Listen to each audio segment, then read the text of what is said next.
Your hosts are here, Sammie and Michelle. By the end of this podcast, you'll know them well. Adulting, navigating the journey of life. Careers to relationships, pain and strife. Put down the rule book, rethink the status quo. If there's another direction you wanna go, find purpose, passion and mastery in all that you do with Status Post Adulting. Hey, Status Post Adulting community. This is Sammie and Michelle, and you're listening to the 20th episode of Status Post Adulting, where we are going to be talking about the Untethered Soul. And this is officially Season 2 of Status Post Adulting. Woo, woo, woo, woo, woo, woo. Sammie and I are so excited, and we really want to thank you, our listener, for listening for the last 20 episodes, or however many you listened to. That being said, we did have a couple housekeeping things today. One, if you listened to last week's episode, and you were either an early listener or somebody who gets a downloaded copy on their Apple, you may have noticed that episode 19 sounded a lot like episode 15. We accidentally uploaded the wrong copy. We fixed it in the morning, but in case you didn't catch that, or in case it didn't update on your phone, you might have to delete it or check out the episode that we uploaded for episode 19. We did fix it, and we appreciate all of your patience with us. Second thing is, since this is our 20th episode, we would love to hear from you. We would love to hear your feedback, and most importantly, any topics that you think we should cover. We would love to talk a little bit more about things that specifically our audience is interested in. So please send us a direct message on Instagram at statuspostadulting, or you can always email us statuspostadulting@gmail.com. And we always link those in our show notes. Exactly, Michelle. We are super excited to get those emails and DMs. Before we get started on today's episode, how are you doing, Michelle? I'm doing really well, Sammie. You know, I was in a really bad mood at the beginning of last week. I'm aware. 100% because of PMS. And I was in such a bad mood, and I knew I was going to stay in a bad mood, that I decided to just go to the DMV. It's been on my checklist for a while, and I figured now is the time. And I will say it was a pretty neutral experience, though I did have to get my car inspected, and it really made me appreciate how much I do not know about my vehicle. Because the woman had no patience for me. She asked me to open my hood to the front of my car, which I know where the button is for that. I just, popped my hood, and it was stuck. And she was like, you have to open your hood. And then it was taking so long and I couldn't figure it out that she was like, I'm going to go inside and I'll come back when your hood is open. Oh my goodness. Yeah, she was kind of mean. And I get so much anxiety when I go to the DMV, which feels really validating in that moment, I guess. So I crouch by the side of my car and I call my dad, who doesn't pick up at first. So then I look up a YouTube video, and I'm literally crouching by the side of my car because I'm so embarrassed and I don't want her to see me. And I'm trying to quickly watch a video to see how I can open my hood. And then I figure it out. I end up popping it open. She has a couple more things to say to me. She checks my odometer. As she's doing that, my dad calls me, which starts blaring in my car. But outside of that, it was a positive experience, and I felt really good about achieving that, so it definitely turned my mood around as well. That is wonderful. I mean, I'm not sure why you had all these hood problems, but it sounds like you knew what to do. It just was a little more challenging than usual. I will say DMV people are intense, just like Detroit TSA. So aggressive. If you do not get your things together in time, they immediately start yelling at you. They're like, take off your shoes. Take off your shoes. I'm like, I am trying to take them off right now, okay? Okay, a story for another time. Sammie, smart girl, most incompetent person at an airport. I have many stories that we will share over time. I'm sure the Detroit airport people are terrible. At the same time, you got some problems. They're very aggressive over there, let me tell you. They're not as bad as the people in Germany. Sammie and I were flying through Germany. I don't remember what city. And they're super intense there. They do not play around. Sammie and I actually speak a little bit of German, but flex.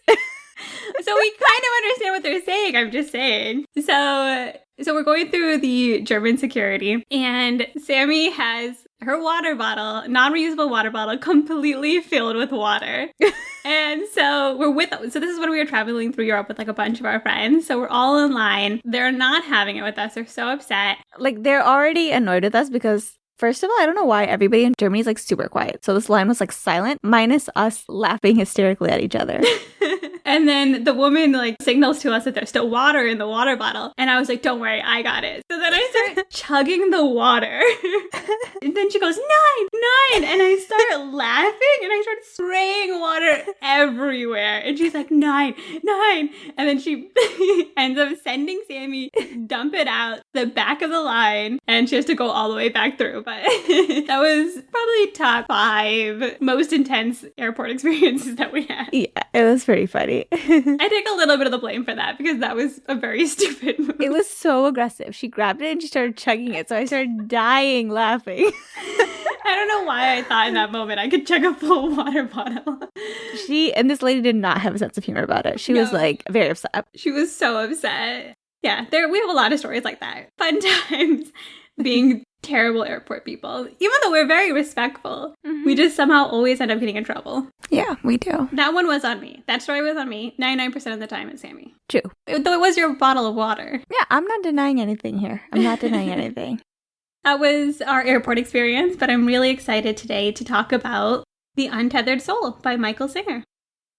Sammie and I wanted to talk about The Untethered Soul today because spirituality is one of the pillars that we want to talk about with status post-adulting.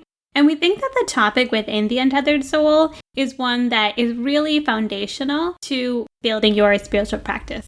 At the same time, I don't want to say secular, whatever the opposite of secular is. Like, instead of being specific to one religion, it's sort of the foundation of many. That wouldn't be the opposite of secular. I guess the opposite of secular would be super specific religion. Yes. But Michael A. Singer does a really good job of referencing how what he's talking about is relevant to other religions, but it's not necessarily focused specifically on one religion, I would say. To get started with this topic, we want to take a moment and wherever you are, hopefully not driving, maybe driving. It's not going to be long, but preferably not driving. We are not condoning the driving thing. If something happens to you, just no. We didn't say yes to that. So take a moment and just be silent and listen.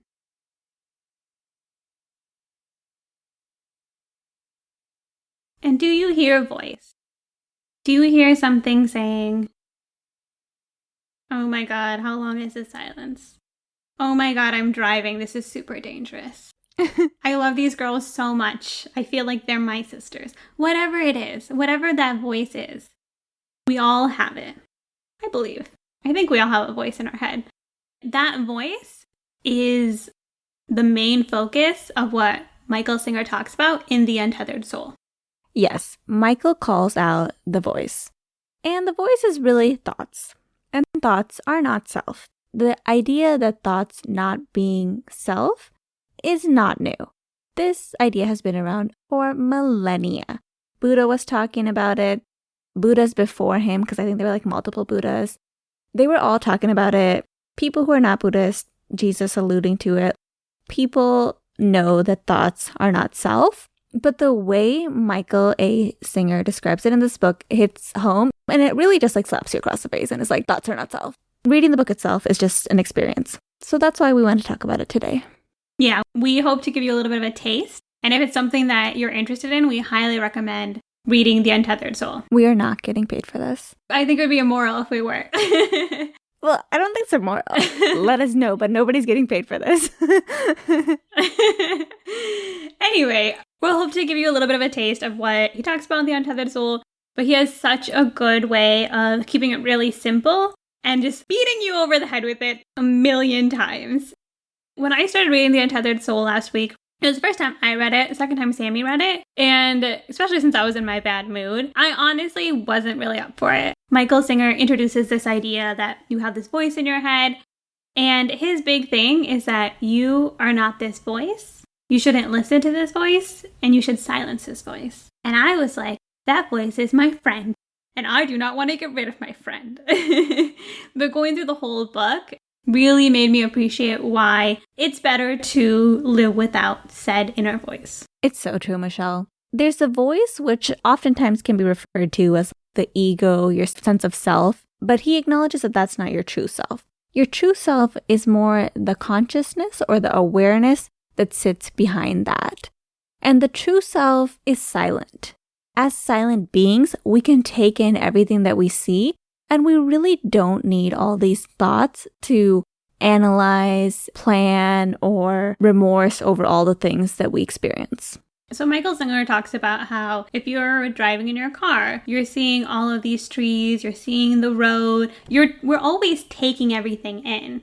We don't have to comment on them or have an inner monologue. And in fact, if you try to go, oh, there's my mouse pad, there's my Kindle, there's my water bottle, there's my mic, you would never be able to articulate everything that you're seeing. But you do see and experience so much without having that inner dialogue.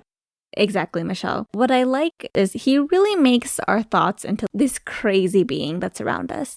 To be honest, he's correct. Thoughts are this crazy being that's like always around. There's an example he gives where he asks us to personify the thought. Pretend that they're a person or people, because sometimes they're disagreeing with each other, that are with you all day. Just when you're in the shower, just observe the thoughts, see what they're up to. You'll realize you're like in a room with crazy people, and you would never, like if these were friends, you would never hang out with them. You'd be like, I need to like end this friendship right now because it's toxic and obnoxious. Just like the way he calls it out is so direct and so amusing, but also so true. It's so true, Sammie. He talks about how if this is a person, they'll take both sides. Anytime you're talking in your head, like if you're like, oh, I need to wake up now, I need to get out of bed. Well, you're tired, you can rest a little bit more. Oh my gosh, they'll like the voices in your head, they take both sides. They'll do whatever they need to lure you in, whether that's being positive or negative or just fighting with each other. And if you saw someone on the street doing that, you'd be like, oh my gosh, this person is having a conversation with themselves. You know, you would think that if they're responding to themselves, they would understand what they're going to say next and they would already be able to predict that.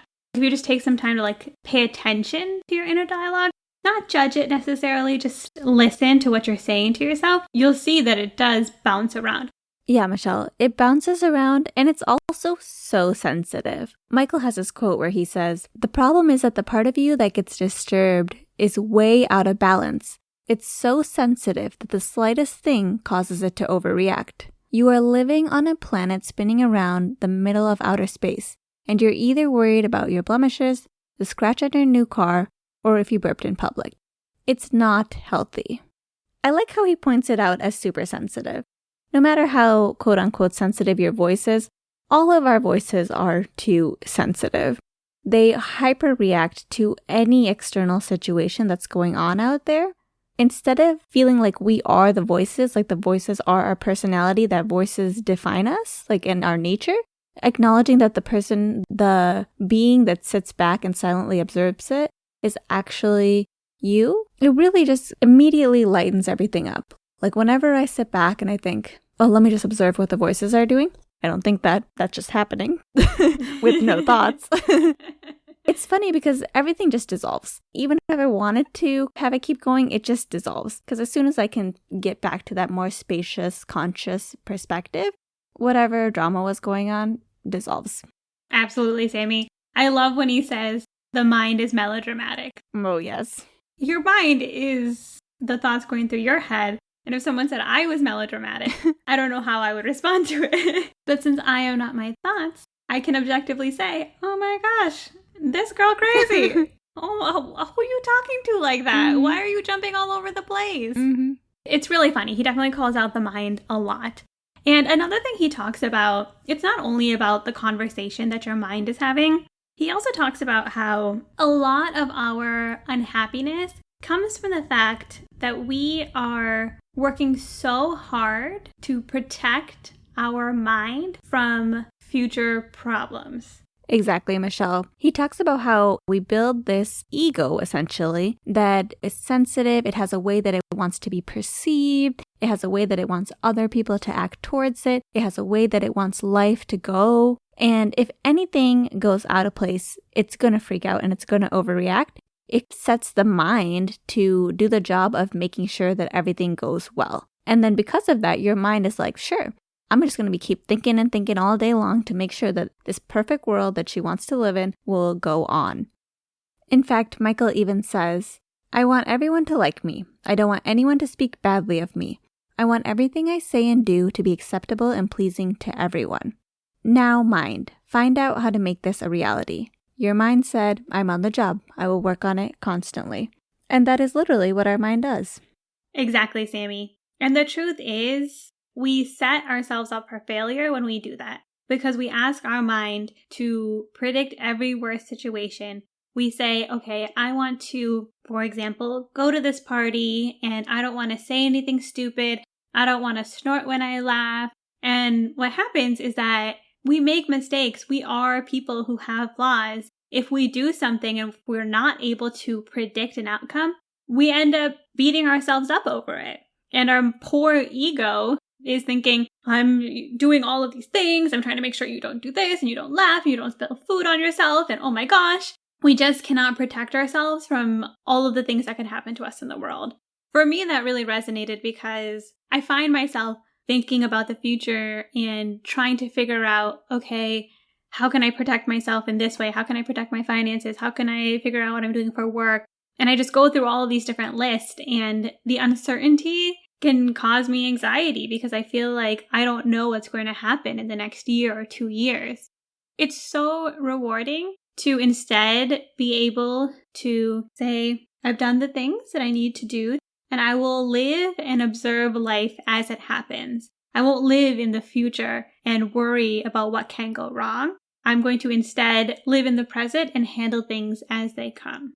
I agree, Michelle. I mean, I think with our ego, we build this idea of self, an idea of life that we'd like, and it's really a house of cards. It's so fragile. It can so easily be destroyed, and we spend so much time trying to protect this ego that's so fragile. And the truth is, we should just let it go. As Michael Singer says, everywhere you go, there's someone or something trying to disturb you, trying to get your goat. Why not let them have it? If you don't want it, then don't protect it. And for me, that sentence was just like, yes, we do so much to protect this ego, and the ego needs to go. We're protecting this thing that is fragile and causing a lot of stress. And if we just say, you know what, it's not a big deal. Whatever the ego experiences is just inner drama. And when we let it go, we really free ourselves. We really free ourselves to whatever suffering we're experiencing and also to future sufferings, because suffering will always be there. I think when you don't have the ego, you just know that you have the ability to let all of that pass. You gotta put the go in ego. And you might have been wondering what he meant by trying to get your go. I was confused. And especially now with everyone always saying greatest of all time, it's a bit confusing, but turns out this expression comes from a tradition in horse racing where they think the goats had like a calming effect on the horses. So opponents would steal people's goats to try to upset the horse and cause it to lose on the day of the race. That's actually a pretty cute story. Yeah, I thought so myself. Cute and twisted. Yeah, cute and twisted. But it seems so appropriate now. Makes sense. We digress.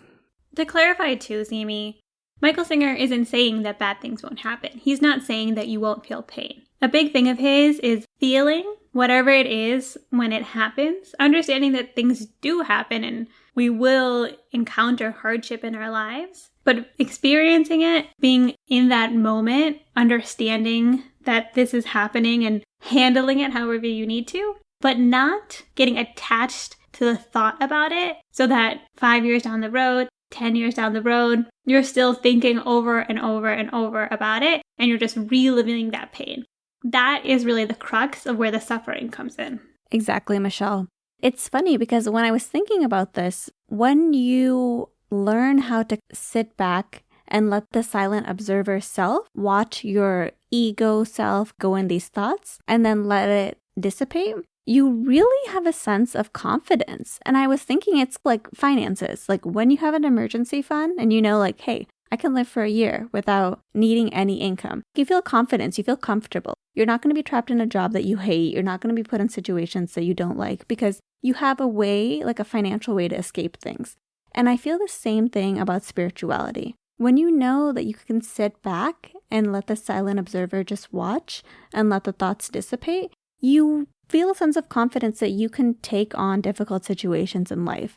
you're not led by a fragile ego that's going to easily get disturbed by every little thing. You're led by like something very strong, but also simple and open that's inside of you that can find peace in every single moment.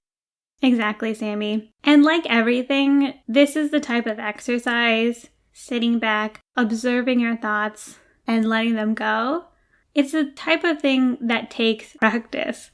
And it's the type of thing that you really get tested when bad things do happen.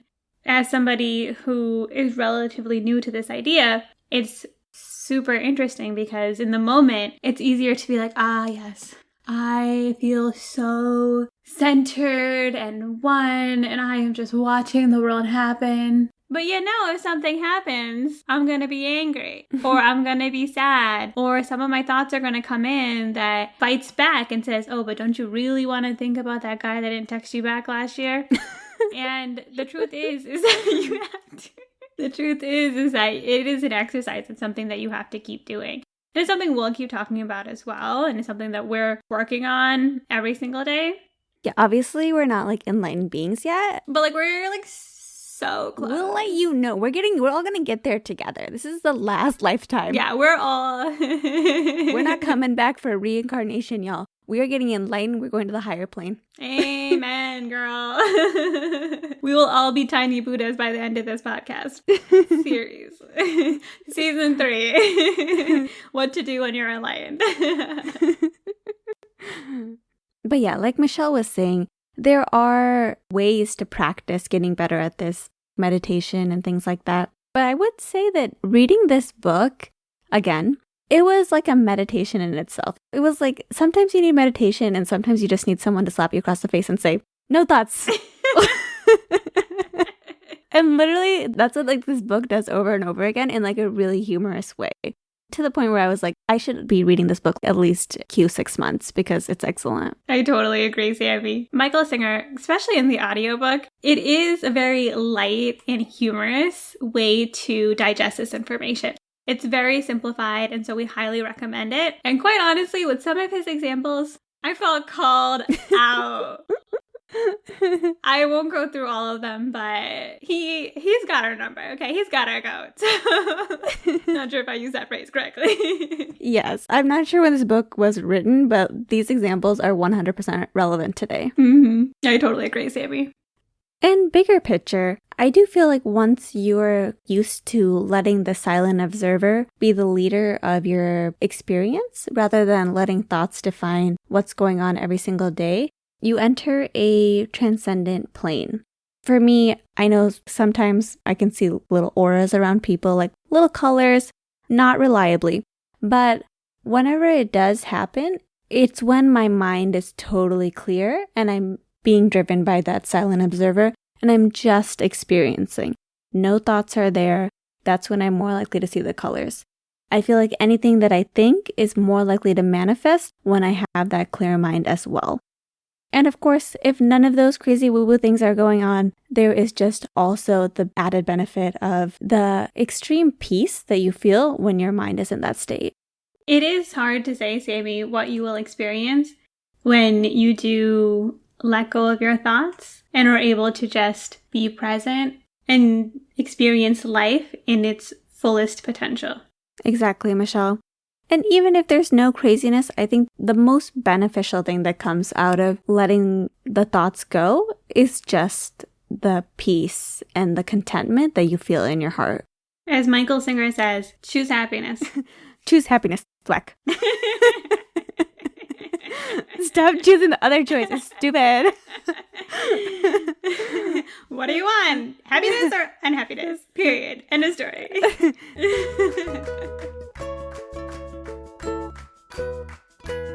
Before Sammie and I run through takeaways for this episode, we want to go back to the exercise at the beginning, take a moment, be silent, and this time, observe with no thoughts. Are you observing with no thoughts, Sam? Yeah, a lion just appeared in front of me. JK, no, that didn't happen. But I was very clear and everything was peaceful. It was great. And so for takeaways this week, the number one thing we wanted to introduce was that you are one thing and your thoughts are another.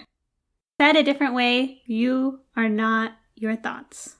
That's the main takeaway. Second takeaway, make an effort on the regular to remember that you are not your thoughts. Whether that's through meditation or reading the book or just other explorations of being present, make sure that that's a practice that's in your daily life. It doesn't have to be anything too difficult or woo-woo or spiritual either. It could be just reminding yourself in different moments to listen, observe the thoughts that are going through your head. No judgment. See what they're saying and start to see if you can observe the world without having those thoughts running through your head.